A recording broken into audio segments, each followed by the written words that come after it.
I'm very curious around people. My second name's Sermon, which means I can talk until the cows come home. So I run a podcast called Lifestyle Pirates, which is, as we spoke about earlier, it's very much like Joe Rogan, but without the weed. So I'm originally from the UK. My theory was, I think like most people, when you're that age, you've got no idea what you want to do. I certainly didn't. So I thought, well, every company needs marketing, so I'll do a marketing management degree. That was the science behind it. I talk to a lot of business owners about this.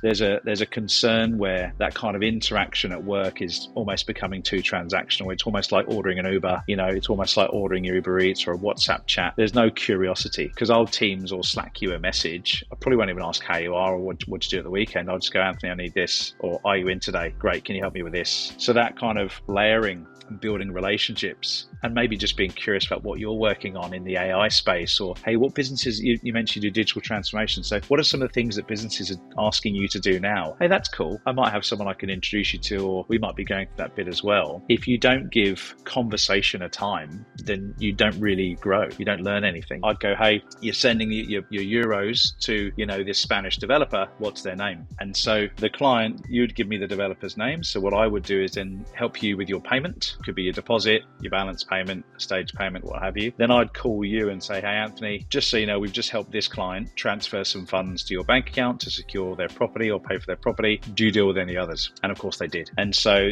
that's then how I built a bit of a referral network of developers and things in that space. And then I went from kind of more leads than I could deal with, because I basically just did all this channel sales or vertical selling, whatever you want to do, referral partnerships where we were solving that problem. So we were out for dinner and he's like, I just can't find anyone to help me do this. I said, what's the problem? He said, one of my clients, he needs a loan to buy a light aircraft. And I went, oh, I know someone that can do that. And he just said, of course you do, right? But literally at that dinner, I texted the guy and said, hey, can I connect you with someone? This is what they're doing. He said, yeah. And they did the deal within a week. So, that's the power, I think, of going out there and being curious and learning through osmosis. I think in corporate as well, it's actually having kind of segregation of duties as well, because when I was in corporate, you were the hunter-gatherer, so you were the BDM. So when you have a role like partnership manager, it's a bit like AI, right? It can cover all and sundry. And so it's then having kind of segregation of duties. Well, what is that role? What are the expectations of that role? What are the